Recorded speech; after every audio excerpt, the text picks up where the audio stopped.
Germany has a shortfall of 1.5 million workers. That's more people than live in San Diego. German society is aging. If the trend continues, the German retirement system will face a huge crisis. And this is only the tip of the iceberg. There won't be enough people to care for the growing numbers of elderly people. There is already a shortage of healthcare workers, and the situation can only get worse. Napływ migrantów do Niemiec to Most German politicians and experts believe that the influx of migrants to Germany is the only way to maintain German prosperity at the current level in the future. w obecnym poziomie przez kolejne lata. But not everyone's happy about that. Already over 30% of the German population have a migrant background. People say that migrants are lazy, they don't work, they live off the state. But is that true? What are the demographics of Germany like? We answer those questions in this film. First, we need to diagnose the problems. It's no exaggeration to call Germany an aging republic. Germany has one of the oldest societies in the world. 1 in 2 citizens is over 45, and 1 in 5 is over 66 years old. And for every 100 people of working age, there are 37 seniors. This puts Germany in second place worldwide. 30% of German public spending is already going on retirement pensions. It's hard to imagine that German pensioners receive €1 billion every day, and the number of people active professionally is constantly falling while the number of pensioners is constantly increasing. So this proportion of workers to retirees will only get worse. This is compounded by a second problem. There are already too few people to work for these pensions. There's a huge shortage of workers in Germany, with estimates of 1.5 million job vacancies. By 2035, this figure could reach 7 million, which is double the population of Berlin. All sectors of the economy are affected by this. Many experts and politicians and the majority of the general public feel that the only realistic solution is immigration. Already around 1 in 3 Germans are of an immigrant background. Among school children, this figure is over 40%. This trend is on an upward trajectory. The fertility rate of women without German citizenship is 1.74 children. For German women, it's only 1.26 children. How do we answer the questions we asked in the introduction about immigrants? Firstly, is it true that refugees are dependent on generous German handouts? There are grounds to show that during their first period in the country, this is true in many cases. Ukrainian refugees are a case in point. Only 30% of them are currently working in Germany. If we compare that to the situation in other European countries, we can see a large disproportion. In Poland, around 60 to 70% of Ukrainian refugees are in work. And the generous benefits in Germany are not the only reason. Germany also insists that refugees learn the language, and they have problems with their professional qualifications being recognized. This delays their entry into the workplace. And there are, of course, generous benefits for people with many children, so it doesn't always make financial sense to work if the benefits are higher than your expected salary. Nor is it true that refugees don't work. This graph shows the proportion of those employed against how long they've been in Germany. It does show that during the first 2 years in the country, only 20% of refugees work.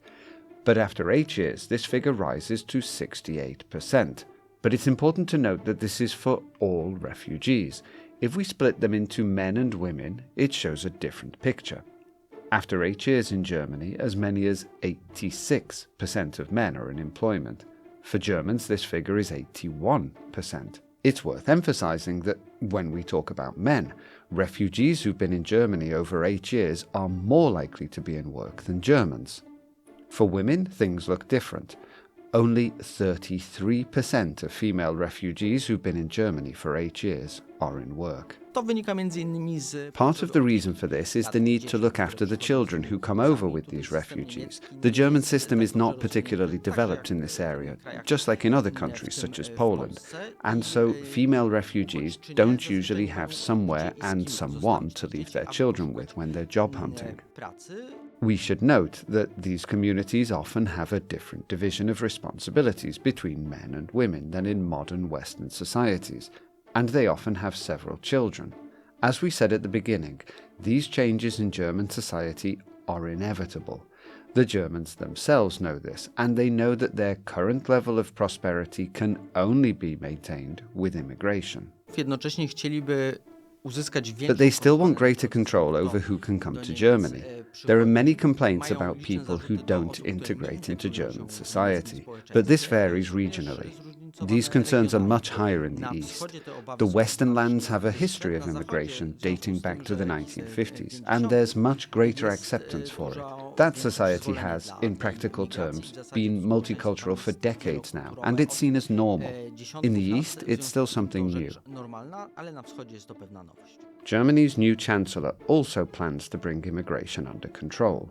If we want to explain what Germans want to do, we first need to make an important distinction between economic migrants and asylum seekers. The German government wants to limit the number of asylum seekers, and this has been happening. In the first quarter of 2025, there were 36% fewer applications year on year. But the situation looks different for economic migrants. Germany wants to liberalize the laws for them. Germany wants to bring highly qualified people from around the world into the country. The hardest ones to attract are from Europe, since this pool has been drained, and in fact, most European countries face the same demographic problems. This is why Germany is looking for workers elsewhere, from Africa, Asia, and South America. This is where, for example, the German ministers for labour most often go to recruit people for work. The previous government introduced a points system to make it possible for people from different parts of the world to use their qualifications, their knowledge of the language, and their usefulness to the German labour market to find job offers. And this will certainly be the direction the CDU-SPD government will take, because Germany needs very many workers. The majority of German society supports this policy. They know it's needed to maintain their lifestyle and, in simple terms, they need immigrants to look after their elderly. One social cost is when some groups of immigrants import their conflicts into Germany. This cost is also taken on by German society as the cost of a certain integration, of spending on healthcare, on education, on integrating the migrants, and on the immigrants themselves, though we do need to say that, after some years in Germany, many of them do find work. But migrants cannot solve all of Germany's demographic problems. We said at the start of this film that there are 1.5 million unfilled jobs. This was one of the reasons why Germany raised the retirement age to 67 in 2017. There are still many exceptions, but this age will apply to everybody from 2031. The reason behind this is clear. In order to maintain the level of benefits for people retiring, it was necessary to raise the retirement age. That was the first thing. The second thing was to make it easier to enter the labour market, in particular for young mothers, but also for older people. This was very clear during the migration crisis, when more workers were being sought to deal with the crisis, and appeals were made to people who'd already retired, to former civil servants, former teachers, so they could take on the work. If you're interested in the disparities between the east and west of Germany, watch the film on screen now. If you've already watched it, why not try this one instead?